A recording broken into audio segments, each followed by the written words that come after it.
जय गुरु जी। शुक्राना गुरु जी। गुरु महाराज जी के श्री चरणों में कोटि कोटि नमन। संगत जी, जब भी आप जीवन में खुद को अकेला या कमज़ोर महसूस करें तो आंखें बंद करके गुरु महाराज जी के स्वरूप का ध्यान करें और गुरु महाराज जी के सत्संग को सुने या फिर मंत्र जाप करें। गुरु महाराज जी कहते हैं, मेरे मंत्र जाप में इतनी ताकत है कि वो आपके आसपास की सारी नेगेटिविटी को ख़त्म कर देती है। गुरु महाराज जी आज भी शब्द से और गुरबानी से या खुशबू के रूप में अपने भक्तों के अंग संग रहते हैं और उनको आशीर्वाद देने के लिए आते हैं।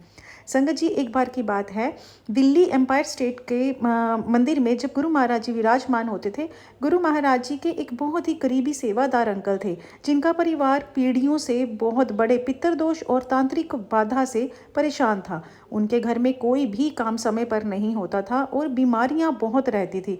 हर मेंबर बीमार रहता था, घर का माहौल बहुत ज़्यादा अपसेट रहता था। सबको समझ ही नहीं आता था हमारे घर में चल क्या रहा है।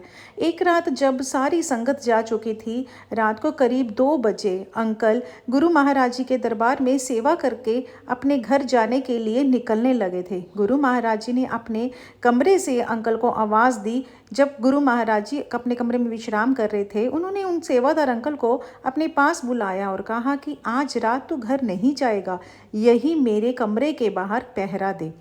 पहले तो अंकल को कुछ समझ नहीं आया, लेकिन गुरु महाराज जी की आज्ञा थी तो अंकल को माननी ही थी, क्योंकि गुरु महाराज जी की आज्ञा तो पत्थर की लकीर है, वो तो हर सेवादार को माननी ही पड़ती है और हर संगत को माननी भी चाहिए। संगत जी, रात को करीब 3 बजे सेवादार अंकल को गुरु महाराज जी के कमरे के अंदर से बहुत ही अजीब और डरावनी आवाज़ें सुनाई देने लगी। सेवादार अंकल डर रहे थे बाहर खड़े हुए, लेकिन गुरु महाराज जी का आदेश था कि कमरे में नहीं आना। तो सेवादार अंकल बाहर खड़े वो सारी आवाज़ें सुन रहे थे, लेकिन उनकी हिम्मत नहीं हो रही थी कि गुरु महाराज जी के कमरे का दरवाज़ा खोल के वो पूछ सकें कि गुरु महाराज जी क्या हो रहा है। ऐसा लग रहा था जैसे कमरे के अंदर बहुत सारे लोग आपस में लड़ रहे हों और रो रहे हों। अंकल बहुत ज़्यादा डर रहे थे, लेकिन गुरु महाराज जी को वो अंदर डिस्टर्ब ही नहीं करना चाहते थे, इसलिए वो बाहर ही खड़े सब कुछ सुन रहे थे। अचानक कमरे से बहुत ही तेज़ हवा चलने लगी और पूरे एम्पायर स्टेट में साक्षात जैसे शमशान की राख होती है और भस्म की राख होती है ना, उसकी गंध फैल गई। कुछ देर के बाद पूरी तरह से कमरे में शांति हो गई। तब तक सुबह के 5 बज चुके थे। संगत जी, अंकल बाहर ही पहरा दे रहे थे, वहाँ अंदर से कोई भी आवाज़ ही नहीं आ रही थी। थोड़ी देर बाद गुरु महाराज जी ने अपने कमरे का दरवाज़ा खोला, वो बाहर निकले। गुरु महाराज जी का चेहरा बिल्कुल शांत था और गुरु महाराज जी के शरीर से चंदन की और गुलाबों की इतनी ज़्यादा खुशबू आ रही थी कि पूरा हॉल महक उठा। गुरु महाराज जी ने सेवादार अंकल को अपने पास बुलाया, उनके सिर पर हाथ रखा और कहा, तू बहुत किस्मत वाला है। तेरे परिवार पर पिछले 7 जन्मों से जो तांत्रिक बंधन और पितरों का कष्ट चल रहा था ना, आज रात मैंने उन सभी आत्माओं को बुलाकर अपने चरणों से मुक्ति दे दी है।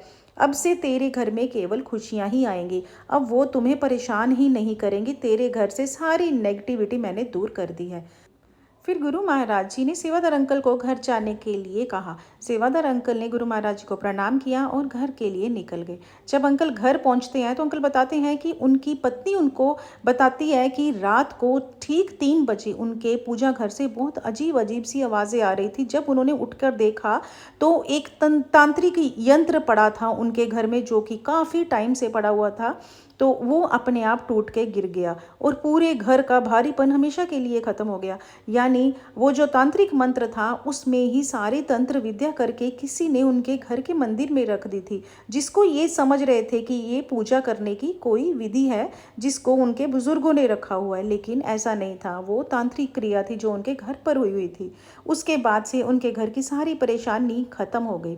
संगत जी, गुरु महाराज जी केवल इस जन्म के कष्ट नहीं काटते, वो बल्कि हमारे पिछले कई जन्मों के लेखों को भी काट देते हैं, पितृदोष को भी दूर कर देते हैं और हर प्रकार की नेगेटिव एनर्जी को पलक झपकते ही भस्म कर देते हैं। वे साक्षात महाशिव हैं जो भटके हुए जीवों को मोक्ष और मुक्ति प्रदान करते हैं। इस सत्संग में भी गुरु महाराज जी ने जो भटक रही रूहें थी उन आत्माओं को मुक्ति दी और अपने चरणों से लगाया।